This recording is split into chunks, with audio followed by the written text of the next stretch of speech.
Welcome guys to another episode of me cooking, and today we'll be doing chicken biryani. For this we are going to use basmati rice, biryani masala, chili powder and definitely some chicken.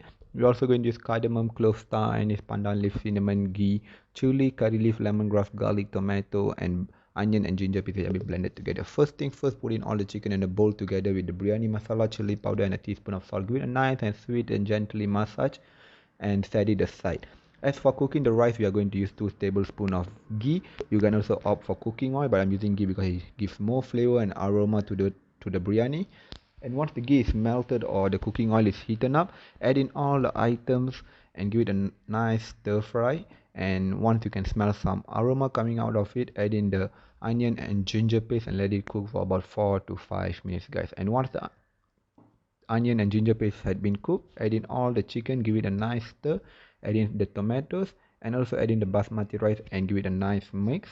And to cook the rice, we are going to use 2 cups of water. If you need more or if you need less, it's up to you guys, depends how much rice you guys are using. And let it cook for about 20 to 30 minutes and it should be done in matter of minutes, guys. Have fun. Ciao.